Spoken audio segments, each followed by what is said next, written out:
तो मरकरी और वीनस को इनर प्लेनेट बोला जाता है, क्योंकि हम अर्थ से देखेंगे ना, वो सन से नजदीक है, तो हम इसको इनर प्लेनेट बोलेंगे।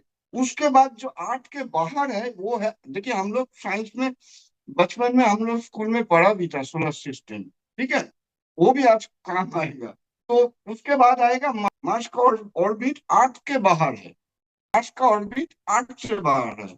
उसके बाद मैंने किसी जगह नहीं मिला, इसके बाद जुपिटर होगा, उसके बाद सैटर्न का होगा ऑर्बिट। मतलब मार्स और जुपिटर सैटर्न ये आउटर प्लेनेट, ठीक है। ये बेसिक आपको याद रखना होगा। अभी आप देखो, रेट्रोगेट और कॉम्बस्ट, इसी पिक्चर से ना हम प्रूव कर सकते हैं कब प्लेनेट रेट्रोगेट और कब प्लेनेट। देखो इनर प्लेनेट का कोई कैलकुलेशन एक्चुअली नहीं मिला है। मरकरी ईयरली 3 या 4 बार हो सकता है, होता है जनरली। और वीनस जो होता है ना, 1 साल गैप देकर, मतलब वन आफ्टर, मतलब मान लीजिए में हुआ तो 2005 में नहीं होगा, नेक्स्ट ईयर में वीनस रेट्रोगेट होगा। इनर प्लैनेट का एक्चुअली कोई कैलकुलेशन नहीं होता है कब वो रेट्रोगेट होगा। इसका कोई कैलकुलेशन आज तक नहीं, किसी ने नहीं देखा है, बना है। लेकिन आउटर प्लैनेट का जो रेट्रोगेट, उसका मार्स का थोड़ा कैलकुलेशन थोड़ा सा चेंज होता है। जुपिटर का डिग्री समथिंग, सैटर्न समथिंग। अब देखो कॉम्बस्ट और रेट्रोगेट डिफरेंस क्यों है, क्यों बोला जाता है कि रेट्रोगेट प्लैनेट अर्थ से नजदीक होता है, ठीक है। अब देखिए अर्थ इधर है, मार्स इधर है, मान लीजिए एरिस में, मान लीजिए मार्स इधर चला है, इधर मार्स, मैं लाल पेन से दिखा रहा हूँ, मार्स इधर चला है, हाँ? घूमते घूमते, उसका भी कैलकुलेशन मैं लिखकर बता दूंगा। तो मार्स जब इधर आएगा ना, वो सन से जब एक डिग्री होता है कैलकुलेशन, वो डिफरेंस होता है, फ्लक्चुएट होता है। फिर भी जब सन से आप याद रखो 6, 7, 8 साइन, तो मान लो भार्गो में है सन, एरिस में सन है, तो में मार्स, तो रेट्रोगेट। आप देखो अर्थ से कितना नजदीक, कैलकुलेशन देखो दिमाग में रखना होगा। इजी चीज है, लेकिन ये कॉन्सेप्ट आपको ना क्लियर होना चाहिए। मतलब देखिए जब रेट्रोगेट होता है, इसका देखो कितना क्लोजेस्ट, इसलिए बोला जाता है ना रेट्रोगेट प्लैनेट स्ट्रांग होता है, क्योंकि उसका जो रे होता है ना, कॉस्मिक रे, आप भी जानते हैं सारे प्लैनेट का जो एनर्जी हमारे ऊपर आता है, तो जितना नजदीक आएगा उतना तो पावरफुल होगा ही। अब देखो मार्स मान लो घूमते घूमते इधर आ गया, कॉम्बास्टेट हो गया, इसको बोलते हैं कॉम्बास्टेट। मार्स मान लो एरिस में ही है, तो देखो कितना दूर चला गया। मतलब शाम से उसका जो रे आएगा ना, वो बीच में अटक जाएगा। हाँ वो डिग्री, कोई एस्ट्रोलॉजर मानता है 5 डिग्री, कोई मानता है 7 डिग्री क्लोजेट कंजंक्शन होने से कॉम्बस्टेड होता है। वो थोड़ा आप देख लीजिएगा।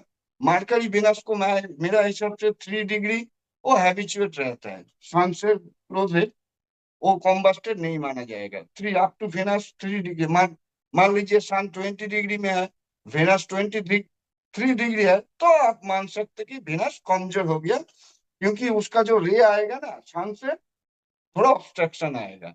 तो इसलिए देखो मार्स इधर अगर है एरिस साइन में, देखिए आप, इसको बोलते हैं कॉम्बस्टेड। एक्चुअली सन के पीछे चला गया मार्स, उसका रे तो अटक जाए, और इधर जब रेट्रो होगा अर्थ से, देखिए कितना नजदीक होता है। ये कॉन्सेप्ट का सेम चीज जुपिटर के भी होगा। सन से जब 109 डिग्री डिफरेंस आएगा फोर्थ साइन में भी, और जब एकदम फुल रेट्रोगेट, एकदम सन से ऑपोजिट, मान लीजिए जुपिटर इधर चला है, जुपिटर, ठीक है। जब, एक याद रखना, सन से ऑपोजिट जब भी कोई प्लेनेट, एकदम ऑपोजिट डिग्री मान के चलो, मान लो एकदम साइंटिफिकली वो सबसे नजदीक है अर्थ से। आज नासा ने वो हिसाब किया, तो हमारा मुनीष ने 7,000 साल पहले ये कैलकुलेशन किया। इधर जब जुपिटर आएगा एकदम, मान लो सन मान लीजिए इधर एरिस साइन में 12 डिग्री, ठीक है, जुपिटर इधर लिब्रा में, ऐसे ही चलो 12 डिग्री एकदम पकड़ के चलो, एकदम क्लोज है, देखिए कितना नजदीक है, ठीक है। आप जुपिटर इधर चला है, मतलब ये कॉम्बस्टेड जुपिटर, देखिए सन से पीछे चला गया, तो उसका रे आने नहीं पाएगा।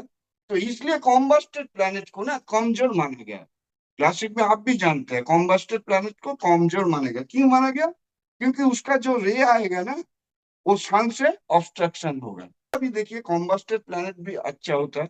ये बहुत मतलब एडवांस थियोरी है, बहुत लोग मानेंगे नहीं, मैं धीरे धीरे सब बताऊंगा। धीरज रखिए, एस्ट्रोलॉजी पेशेंस का काम होता है, जल्दबाजी से नहीं होता है। तो कभी कभी कॉम्बस्टेड प्लैनेट भी बूंद मान के चलिए हो सकता है। तो आप प्रैक्टिकली सोचो, हम जब मान लो एरिस साइन में, जुपिटर भी एरिस साइन में, तो क्या होता है ये कॉम्बस्टेड, मतलब देखिए जुपिटर को जो रे आएगा आर्थ के ऊपर, ये ऑब्स्ट्रक्शन हो जाएगा, मतलब जुपिटर का पावर वीक हो जाएगा। बाद में मैं तो बताऊंगा प्लैनेट का कौन से प्लैनेट के साथ क्या रिलेशन, वो तो मैं बताऊंगा, लेकिन जो बेसिक कॉन्सेप्ट आपको क्लियर करना, सेम चीज सैटर्न भी ऐसा होगा। सैटर्न इधर चला है, मतलब कॉम्बस्टेड सैटर्न, मतलब और भी पीछे चला जाइए, सैटर्न इधर मान लीजिए कि उसका ऑर्बिट तो और भी जरा बिगर है, सबसे है सन से भी। तो सैटर्न इधर आया, मतलब देखिए सैटर्न जब कॉम्बस्टेड होगा तो इसका रे एकदम कम हो जाएगा। और सैटर्न जब इधर एकदम सन से अपोजिट इधर सैटर्न, तो सैटर्न सन से जब एकदम अपोजिट हो गया, एकदम नियरेस्ट अर्थ से होगा, तो इसलिए पावरफुल हो जाता है। ये चीज आपको ना, आप डायरी में नोट कीजिएगा। आप थोड़ा अभी क्वेश्चन कर सकते हैं, मैं बाद में बताऊंगा। रंजीत जी।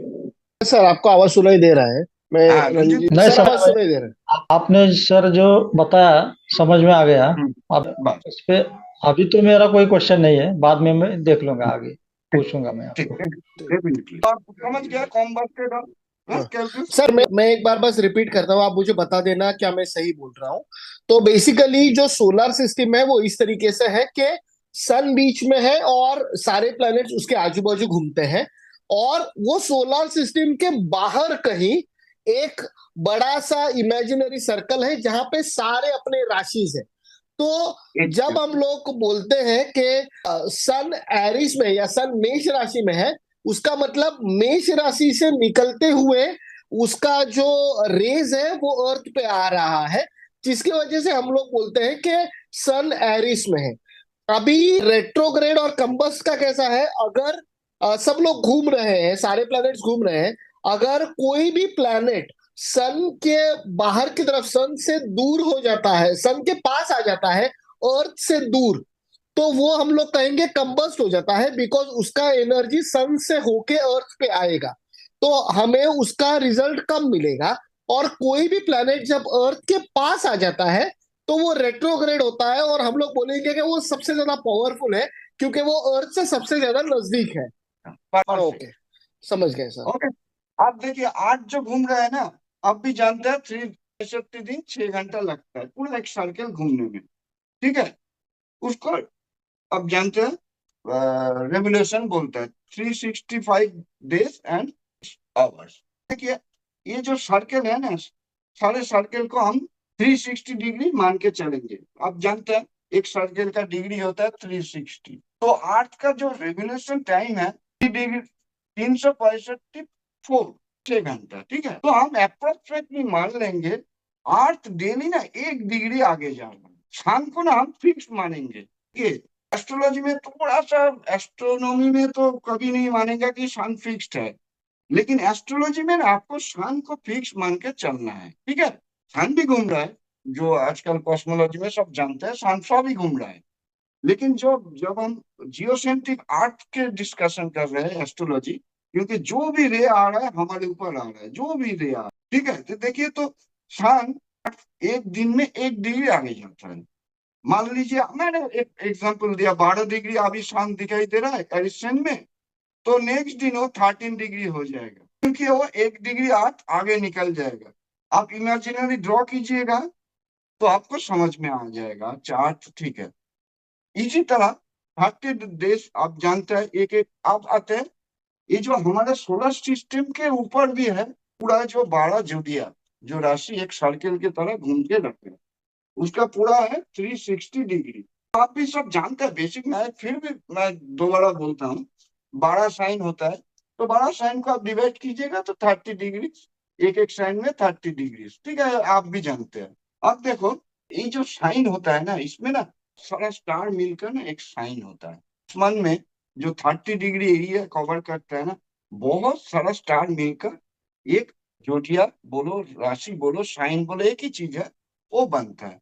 जैसे आप जानते हैं एरीज, सेकंड साइन टॉरस, उसका लॉर्ड आप सब जानते हैं। इसमें मान लीजिए हजारों स्टार है, लेकिन हमारे मुनि ऋषि ने 27 स्टार को इम्पोर्टेंस दिया है। हाँ, मैं मान सकता हूँ कि अश्विनी नक्षत्र में 2 स्टार मिलकर एक स्टार होता है।